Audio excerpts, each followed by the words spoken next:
always strive to be a better version of ourselves. Reform is continuing. It's not a one-time event. Yung sigaw ng pagbabago ay hindi lang sa panahon ng eleksyon. Ang sigaw ng pagbabago ay tuloy-tuloy. Yes. Dahil mahalaga para sa atin that we outdo ourselves. Ang kompetensya natin, sarili natin. Paano ba natin mapapaganda kung ano man yung nagawa na natin?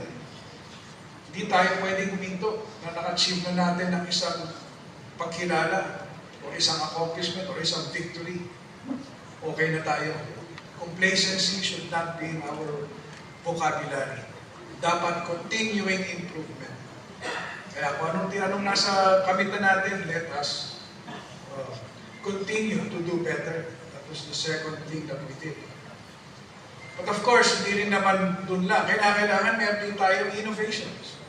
We take a look doon sa mga makabagong pamamaraan, mga makabagong sistema na maaari natin gamitin. We innovate. We should move with the times. Sumasabay tayo sa takbo ng panahon. Dahil hindi tayo pwedeng maiwan. We should also look for new things, new ways, para po mas mapaganda pa natin ang serbisyo sa ating lungsod. Kaya sa pagharap natin bumuli ngayon, yan ho ang sinasabi natin. Yung established principles that we started, dapat natin ituloy. Continue tayo na magkaroon ng improvement sa ating sarili dahil nga ang reform is a continuing thing. And magtingin tayo sa mga bagong pamamaraan, mga bagong sistema para po talaga mahindara natin sa mas mataas pa ang ating lungsod.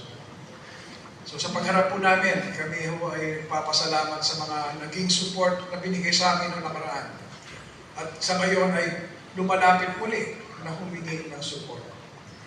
Sa organization natin, na political organization ng Juan Muntinlupa, ang ating mga core leaders, ang ating pong mga coordinators, ang ating pong mga ground workers, maraming salamat po sa inyo dahil kayo nagdala ng tagumpay natin noong nakaraan. At sana ganon din po muli sa pagkakataon na ito. Kaya po, sa paglabas namin mamaya dito at mag-ahain ng Certificate of Candidacy, dito tayo nagsimula sa isang simbahan, nagsimula tayo sa panalangin. Isa-isip po natin ang naibigay sa ating salita ng Diyos, mula kay Pastor A, at reinforced by our Congressman. Let us do things with love, for kindness, with integrity, and of course, with humility. That's the most important thing. And we owe it all, we offer it all up to God because He is the one who provides for us and who will guide us. And if we do that, I think we will continue to achieve great things for the people of Muntinlupa. Again, maraming salamat po sa inyong pagtiwala. Thank you so much.